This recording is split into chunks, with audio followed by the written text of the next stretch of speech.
오늘 우리에게 주신 하나님 말씀은 디모데전서 6장에 기록된 말씀입니다. 디모데전서 6장 11절부터 16절까지의 말씀입니다.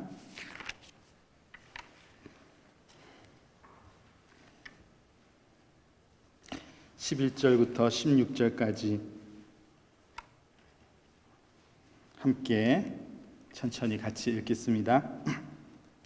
오직 너 하나님의 사람아, 이것들을 피하고 의와 경건과 믿음과 사랑과 인내와 온유를 따르며 믿음의 선한 싸움을 싸우라. 영생을 취하라. 이를 위하여 내가 부르심을 받았고 많은 증인 앞에서 선한 증언을 하였도다. 만물을 살게 하신 하나님 앞과 본디오 빌라도를 향하여 선한 증언을 하신 그리스도 예수 앞에서 내가 너를 명하노니, 우리 주 예수 그리스도께서 나타나실 때까지 흠도 없고 책망받을 것도 없이 이 명령을 지키라. 기약이 이르면 하나님이 그의 나타나심을 보이시리니, 하나님은 복되시고 유일하신 주권자이시며 만왕의 왕이시며 만주의 주시오. 오직 그에게만 죽지 아니함이 있고 가까이 가지 못할 빛에 거하시고 어떤 사람도 보지 못하였고 또 볼 수 없는 이시니, 그에게 존귀와 영원한 권능을 돌릴지어다. 아멘.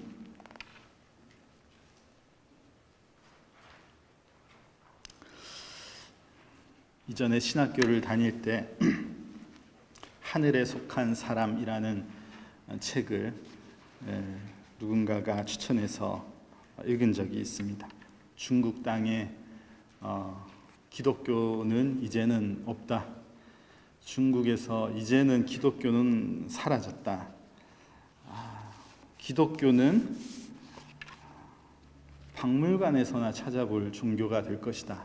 그렇게 나라에서 엄포하고 했던 그 시대에 그리스도인으로서 복음을 전했던 윈 형제의 이야기가 거기에 기록되어 있었는데요. 무엇보다 그 책에 보면은 다이나믹한 그 하나님의 역사를 경험한 그런 내용들이 많이 있었습니다. 수많은 고문과 또 옥에서 풀려나는 일들이 반복되는 가운데 나중에는 이 함께 옥에 있던 이들이 다 이 형제의 이야기를 듣고 복음을 듣는 사실뿐만 아니라 이들이 이 윈 형제에게 붙여준 별명이 이 하늘에 속한 사람. 저 사람은 보통 사람이 아니다. 저 사람은 우리랑 같은 사람이 아니고 하늘의 사람이다. 이렇게 이름을 붙여줬더라고요. 하늘에 속한 사람. 분명히 몸이 이 땅에 있고 이 땅에 속해서 살고 있지만 우리의 근본이 하늘에 속해 있는 그런 사람이라는 의미이겠죠. 하늘에 속한 사람. 저도 그런 별명을 가졌으면 참 좋겠다는 생각을 했었습니다. 여러분들은 어디에 속한 사람으로 사십니까? 우리들에게 어디에 속했느냐는 질문은 굉장히 중요한 질문입니다. 이곳에서, 그죠? 항상 사람을 만나면은 어디에 속해 있는지, 여기 살 사람인지 갈 사람인지 궁금하죠. 어느 부처에서 오셨는지 궁금하고, 어디에 연구하러 오셨는지도 궁금하고, 어디에 소속되어 있는지를 우리는 굉장히 궁금해하고, 또 어떤 분을 만났는데 신앙인이라고 하면은 어느 교회에 속했는지, 어느 교단에 속했는지 이런 거 참 궁금해하는 것이 우리의 모습인 것 같아요. 근데 요즘에 이 코로나가 이런 모든 뭔가의 생각들을 다 이렇게 좀 다시 생각하게 만드는, 모든 우리가 일상적으로 했던 삶의 패턴뿐만 아니라 고민들, 뭐 이런 것들을 다 한 번씩 다시 생각해 보게 만드는 그런 역할을 하는 것 같은데, 때로는 긍정적인 측면도 있는 것 같습니다. 이런 소속이 다 무슨 소용이 있나 이런 생각이 들지요. 이게 뭐가 그렇게 중요한가? 어디에 속했는지가 지금 뭐가 그렇게 중요한 시대인가, 그런 생각이 들 때가 있습니다. 정말 중요한 소속을 우리가 깨닫고 있는가? 내가 어디에 속해 있는지를 알고 있는가? 여러분, 그런 질문을 해보신 적이나 혹은 받아보신 적이 있으십니까? 당신은 하늘에 속한 사람입니까? 이런 질문을 누군가가 여러분에게 하신 적이 있나요? 한 번도 그런 질문을 받아보신 적이 없으면 제가 지금 여러분들께 할 수 있죠. 여러분들은 하늘에 속한 분들이십니까? 당신은 하나님의 사람입니까? 우리는 이 질문에 대해서 심각하게 고민하고 정확하게 답을 할 수 있어야지 됩니다. 지금 이 자리에 계시거나 혹은 TV 화면 앞에 계신 분들이 많으실 텐데, 그것은 에덴스 한인 장로교회에 속해 있기 때문에 거기 계신 거예요. 에덴스 한인 장로교회에 소속되어 있기 때문에 이 자리에 오신 것이죠. 그것 말고 정말 우주적인 교회, 하나님의 백성의 자리에 여러분들은 들어가 있는가? 이것을 우리가 잘 알아야지 된다는 것이고, 이것이야말로 정말 중요한 질문이 아닌가 생각합니다. 오늘 우리가 디모데전서 6장 말씀을 읽었는데, 사도 바울께서 디모데에게 쓴 편지입니다. 사도 바울이 디모데를 얼마나 사랑했는지 아들같이 표현하는 내용들이 곳곳에 나올 만큼 그를 아끼고 사랑했는데, 이제 사도 바울이 그의 사역을 이양해 줘야 할 때가 다 된 것 같아요. 그래서 디모데에게 이런저런 당부의 이야기들을 기록한 내용들이 디모데 전후서에 나오는데, 오늘 처음 보낸 이 디모데 전서 말씀의 이 6장 마지막 부분이라고 할 수 있거든요. 저는 디모데에게 사도 바울께서 정말 진심을 담아서 정말 중요한 권면을 지금 하고 있는 것 아닌가, 그런 생각을 하고 있습니다.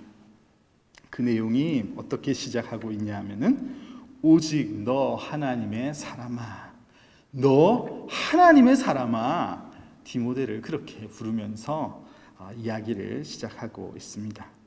제가 설교를 시작하면서 우리 인생의 가장 중요한 소속이라고 말씀드렸던 하나님께 속한 사람, 하나님의 사람이 바로 여기에 표현되고 있는 것이죠. 하나님의 사람, 구약 시대에는 하나님의 사람을 하나님으로부터 특별한 임무를 부여받은, 소명을 받은 사람들을 하나님의 사람이라고 그렇게 여겼습니다.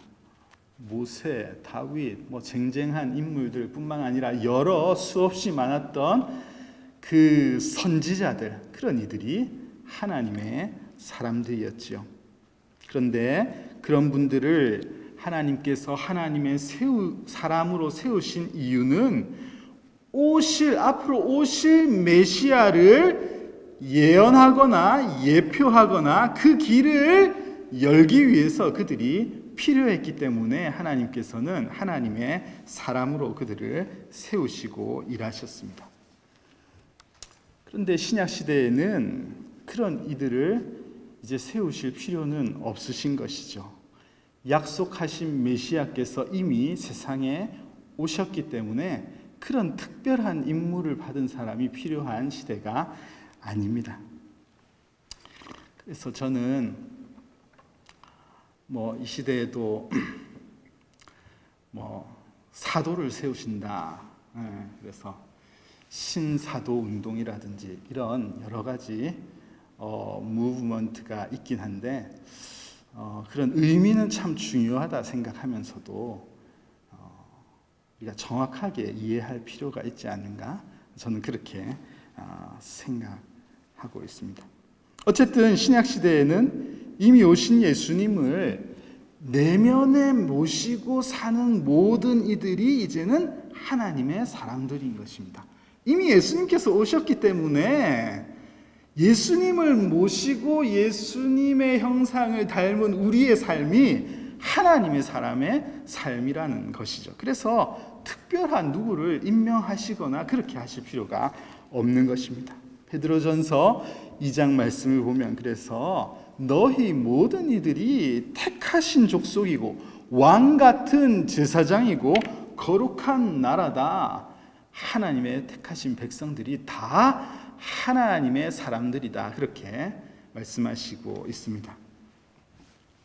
하나님의 사람이 누군지 감이 오십니까? 하나님의 사람. 조금 더 구체적으로 정확하게 하나님의 사람을 이야기하면 좋겠는데 오늘 본문을 보니까 그런 것을 우리에게 잘 깨닫게 해주신다 그런 생각이 듭니다. 여러분, 하나님의 사람의 결정적인 구분은요, 오늘 본문 12절 말씀에 기록된 한 단어가 굉장히 중요한 역할을 한다고 저는 생각했습니다. 여러분, 12절에 나오는 단어 중에 어떤 단어가 여러분에게 확 와닿나요? 네, 다 와닿죠? 그 중에서 저는 영생이라는 단어가 굉장히 하나님의 사람과 중요한 관계의 단어라고 생각하고 있습니다. 여러분, 아주 중요한 부분이니까 설교를 잘 들으시면 좋겠습니다. 여러분, 하나님의 사람, 하나님께 속한 사람의 명확한 구별은요, 영생을 소유한 자인가 아닌가의 차이입니다. 이거는 부인할 수 없는 부분이에요. 영생을 소유한 자인가 아닌가로 명확하게 구별이 된다는 것입니다. 여러분, 로마서 6장 23절 말씀을 함께 한번 읽어볼까요? 같이 읽겠습니다. 죄의 삭은 사망이요 하나님의 은사는 그리스도 예수 우리 주 안에 있는 영생이니라. 여기에도 영생이 나오죠. 여러분, 하나님의 속한 사람과 하나님에게 속하지 않은 사람의 궁극적인 차이는 내가 여전히 이 죄의 삭을 지불하지 못해서 사망의 영역 안에, 그러니까 죄의 노예로서 계속 머물러 있느냐, 아니면 하나님의 은사, 여기서 은사는 선물이에요. 하나님의 선물을 얻은 자이기 때문에 내가 더 이상은 사망의 영역에 포함되어 있지 않고 하나님의 아들 예수 그리스도의 속량, 값을 지불하심, 이 일로 인해서 내가 이제는 영생에 속한 사람인가, 이것으로 구별된다는 말입니다. 그래서 사도 바울께서는 오늘 하나님의 사람 디모데를 부르면서 중요한 서신의 마지막 부분에서 뭐라고 외칩니까? 영생을 취하라, 이렇게 오늘 말씀하고 있는 기록을 읽을 수 있었습니다. 여러분, 내가 어느 학교, 어느 직장, 어느 지역, 어느 영역에 속해 있는 사람인가 굉장히 중요한데요. 그런데 그것보다 여러분이 정말 하나님에게 속했는지 아닌지는 비교할 수 없이 중요한 문제라는 것을 분명히 인식하셔야지 됩니다. 왜냐하면은 인생의 마지막을 맞이하지 않는 사람이 온 인류 중에 아무도 없기 때문입니다. 아무도 인생의 마지막, 하나님이 심판대 앞에 서지 않는 사람, 예외가 단 한 명도 없기 때문에 그렇습니다. 여러분, 코로나 염려가 많이 되시죠? 코로나 때문에 아이를 학교를 보내기 전에 우리 부부가 엄청 다퉜어요. 디지털 러닝을 할 것인가, 인펄슨으로 학교에 보낼 것인가. 얼마나 이 서로의 논리를 갖다 대면서 우리는 그만큼 심각하지 않습니까? 왜냐하면은 이게 걸릴지 모른다는 그런 생각 때문에 우리는 심각할 수밖에 없습니다. 그런데 여러분, 분명히 알아야지 될 것은 코로나는 걸릴 수도 있고 안 걸릴 수도 있고 진짜 코앞에 다가와 있지만, 여러분, 이것보다 더 명확하고 너무나 현실적인 것이 무엇이냐 하면은 인생의 마지막이에요. 이것은 100% 다가오는 현실입니다. 피해갈 수 없는, 누구나 맞이할 수밖에 없는 현실. 분명히 머지않은 시간에 누구나 할 것 없이 하나님 앞에 서게 되는 것이라는 말입니다. 그런데 오늘 본문을 보니까 이 사도 바울께서 디모데에게 영생을 취하라, 그렇게 표현하고 있죠. 영생을 취하라.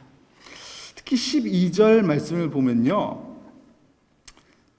싸우라, 뭔가와 싸워서 영생을 취하라, 이렇게 기록되어 있다 보니까 마치 구원을 얻는 것이 내가 열심히 싸우면, 혹은 내가 열심히 수고하면, 내가 더 누구보다 열심히 노력하면 그 대가를 보고, 대가로서 하나님께서 그 노력을 보고 하나님의 사람이 되느냐 아니냐가 마치 결정 나는 것처럼 그렇게 느껴지지요. 느껴집니다. 그런데 이런 말씀들이 사도 바울이 쓰신 서신서에는 굉장히 많이 있어요. 왜냐하면은 그만큼 우리에게 이 구원의 믿음을, 흔들리지 않는 믿음을 우리가 간직하기 원하는 사도 바울의 마음 때문에 그렇습니다. 그래서 개혁신앙인들, 우리들의 신앙의 이 선조들은 이런 말씀이 가르치는 바에 대해서 분명하게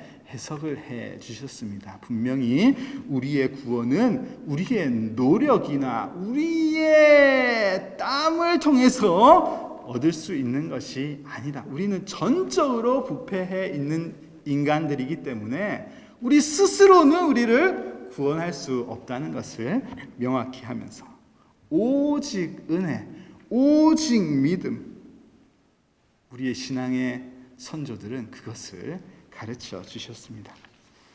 로마서 3장 28절 말씀에서 분명히 선언하고 있죠. 그러므로 사람이 의롭다 하심을 얻는 것은 율법의 행위에 있지 않고 믿음으로 되는 줄 우리가 인정하노라, 이렇게 기록하고 있습니다. 어떤 행위를 열심히 하면, 교회를 열심히 출석하면은 거기서 우리의 구원이 이루어지는 것이 아니라는 것이죠. 오직 믿는 자에게 하나님께서 주시는 선물이 영생입니다. 그러므로 영생을 취하라는 말의 의미는 영생을 얻는 이 믿음 안에서 떠나지 말라는 거예요. 그것을 꽉 붙들고 살라는 말입니다. 그것을 붙들고 여기서 떠나가지 말라는 것이죠. 좀 더 적극적으로 표현하면은 영생을 얻은 자의 삶을 누리면서 살아라, 이런 의미라고 볼 수 있습니다. 구원을 얻은 사람으로서, 하나님의 사람으로서, 하늘에 속한 사람으로서의 삶을 살아라, 이렇게 말씀하시는 것이죠. 어떤 찬송가의 후렴 가사처럼 영생을 누리며 주 안에 살리라, 오늘도 내일도 주 안에 살리라. 이 땅에서 우리가 살면서 영생은 나중에 오는 것이라고 여기는 것이 아니라 이 땅에서 구원을 누리면서 살아야지 되는 것입니다. 여러분, 그렇게 우리는 영생을 예수 그리스도의 속량을 통해서 우리에게 주어지신 영생을 매일매일 누리면서 살고 싶은데, 정작 그렇게 하기 어려운 상황이 늘 우리에게 있으시죠? 늘 우리에게 다가옵니다. 그래서 오늘 본문을 보면은 선한 싸움을 싸워야 한다는 말씀과 함께 영생을 취하라, 그렇게 가르치시는 것 같습니다. 여러분, 에베소서 2장 2절 말씀을 보실까요? 에베소서 2장 2절 말씀을 보면은 이 세상에는 공중 권세 잡은 자가 역사를 하고 있다는 것을 이 말씀을 통해서 볼 수 있습니다. 그렇죠? 공중 권세 잡은 자는 잘 아는 바와 같이 사단입니다. 사탄은 이 땅에서 활동을 하고 있어요. 활동을 하고 있습니다. 그런데 이 말씀을 보면요, 이 공중 권세 잡은 자들이 공중 권세 잡은 자들이 하라는 대로 따라가는 우리의 옛 모습, 옛 사람의 모습이 뭐냐 하면은 여기에 보면 이 세상 풍조를 따르는 모습이라고 그렇게 표현하고 있습니다. 사탄이 하나님의 영역 안에 속해 있는 사람이 영생을 누리면서 살 수 있도록 살아야 되는데 그것을 하지 못하게 하는 중요한 전략 중에 하나가 뭐냐 하면은 이 세상의 방식을 따라가게 하는 것입니다. 세상의 풍조, 세상이 돌아가는 시스템을 따라가게끔 하는 것입니다. 쉽게 여러분, 세상이 돌아가는 방식이 뭡니까 도대체? 세상은 뭐가 이렇게 세상이 잘 돌아가게 만들죠? 뭐 때문에 사람들이 열심히 살아가는 다들 이유가 무엇입니까? 우리가 오늘 디모데전서 6장 11절부터 16절 말씀을 읽었는데 우리가 읽은 본문 앞과 뒤를 보면요, 바로 그 세상이 돌아가는 방식과 관계된 말씀이 기록되어 있습니다. 도대체 뭐가 세상을 돌아가게 하는 것이고 사탄이 왜 그 방법을 사용해서 우리가 하나님의 사람으로 살지 못하게 만드는가? 여러분 한번 보시겠습니까? 6장 9절부터 10절까지의 말씀도 있고 또 17절, 18절의 말씀도 있는데 9절, 10절 말씀을 보시면 어떤 말씀이 나오나요? 부하려 하는 자들은 시험과 올무와 여러 가지 어리석고 해로운 욕심에 떨어진다. 돈을 사랑함이 일만 악의 뿌리가 된다. 이렇게 말씀하고 있습니다. 본문 뒤에 17절 보면은 부한 자들을 명하여서 마음을 높이지 말고 정함이 없는 재물에 소망을 두지 말아라. 그렇게 사도 바울께서 가르쳐 주셨습니다. 여러분 오늘 함께 읽은 본문 제일 처음을 다시 한번 보실래요? 11절 말씀을 보면요, 오직 너 하나님의 사람아, 이 디모데를 이렇게 부른 다음에 제일 먼저 뭐라고 이어서 나옵니까? 이것을 피하고 이것을 피해야 된다, 이렇게 말씀하고 있거든요. 여러분, 그러니까 오늘 말씀의 요점은요, 이것을 피하고 저것을 취해야지 됩니다. 예.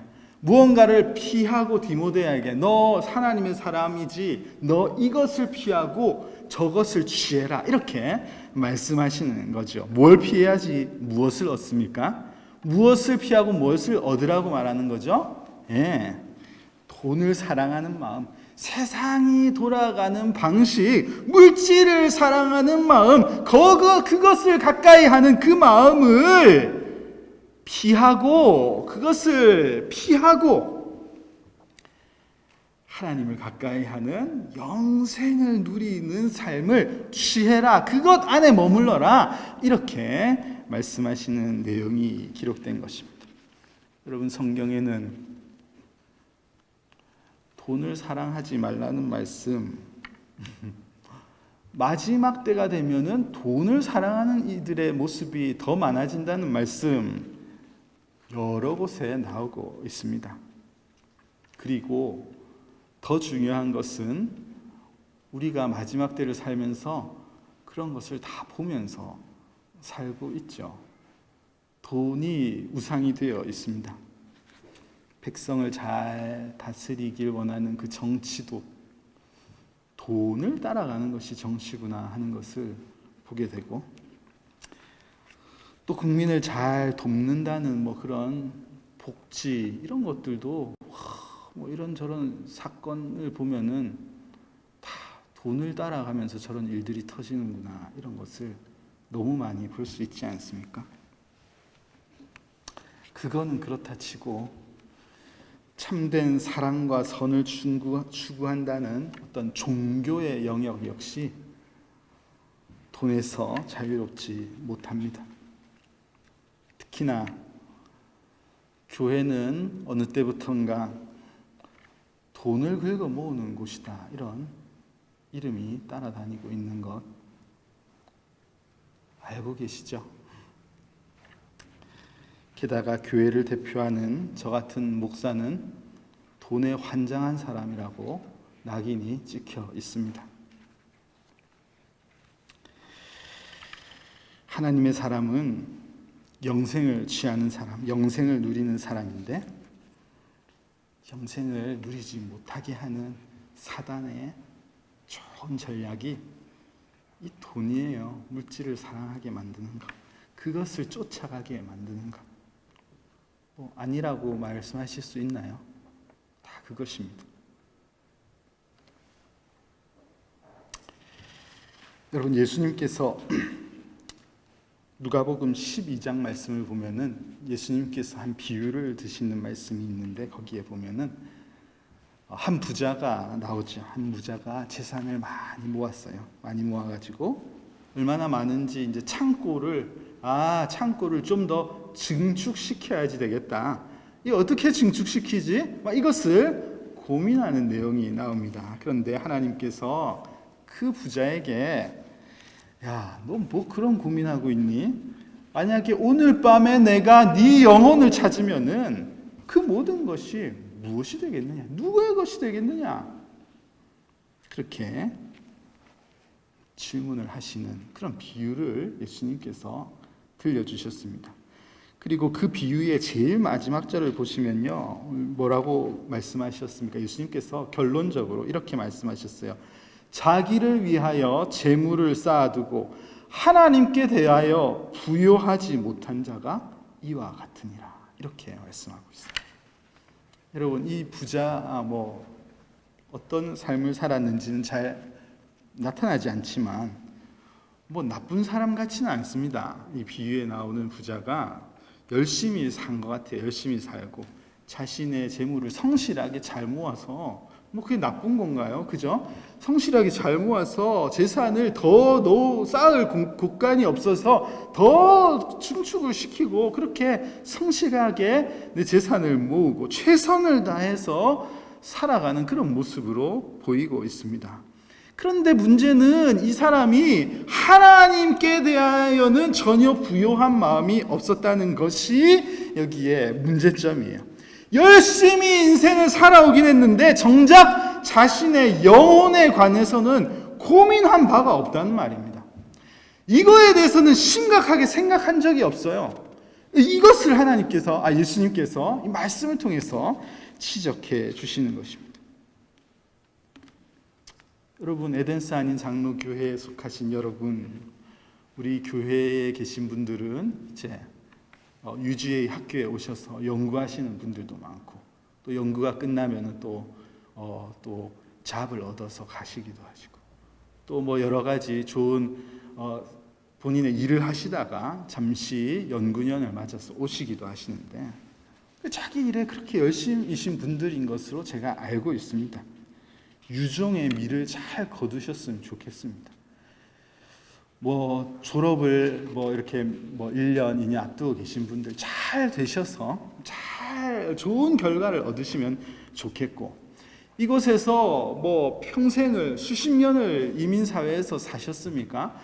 그 긴 세월 동안 살아오신, 성실하게 살아오신 좋은 열매들을 인생의 마지막에 여기서 많이 맺으실 수 있기를 저는 간절히 바랍니다. 그러나 중요한 것은 행여라도 여러분들이 정말 고민해야 할 것을 하나도 준비해 놓고 있지 않았다면은, 여러분 그러면 어떻게 할 거냐 이 말입니다. 이 예수님께서 비유로 말씀하신 것처럼 오늘 밤에 당장 하나님께서 내 영혼을 만약에 부르시기라도 하신다면은 뭘 가지고 나갈 준비가 되어 있냐? 이거 어디에 속해 있는지 이거 해결 안 되어 있으면 어떻게 하시겠습니까? 하나님의 사람과 세상의 사람을 확실하게 구분하는 것은 무엇에 대하여 부요한가입니다. 물질에 대해서 부요한가, 하나님에 대하여 부요한가, 물질에 대해 넉넉한가, 하나님에 대해 넉넉한가, 하나님을 가까이 하는 삶을 사는가, 물질을 가까이 하면서 내 마음에 그 목적대로 따라가면서 사는가, 이것이 하나님의 사람과 하나님의 사람이 아닌 것을 결국 구분시키는 것이구나 하는 것을 깨달을 수 있습니다. 여러분, 하나님에 대하여 부요한 자들이 되시기를 바랍니다. 영생을 누리는 자의 삶이 그러하기 때문입니다. 오늘 말씀 15절과 16절을 보시면요, 기약이 이를 때에 하나님이 그의 나타나심을 보이실 것이다 라고 약속의 말씀이 여기 기록되어 있습니다. 하나님께 대하여 부요한 인생에 대해서 하나님은 하나님 스스로를 보여주시고 드러내신다는 것입니다. 지금 당장은 내가 하나님이 어떠신 분이신지 더 많이 알지 못한다 할지라도 하나님에 대하여 부요한 자의 삶을 살아갈 때 하나님은 그 인생 가운데 하나님이 어떤 분이신지를 더 명확하게 드러내신다는 것을 약속하시는데, 그 하나님이 어떤 하나님이십니까? 여기 보니까 하나님은 복되시다. 돈이 제일 복된 건 줄 알았는데 아니구나. 하나님을 만나는 것이 가장 복된 것이구나. 그 하나님이 얼마나 귀하신 분인지를 드러내어 주신다는 말씀입니다. 그분은 유일하신 주권자이시고 만왕의 왕이시고 만주의 주이시고 죽지 아니함이 오직 그에게만 계신 분이시고 빛에 거하시는 분이신 그런 놀라우신 창조자 하나님이심을 알려주신다.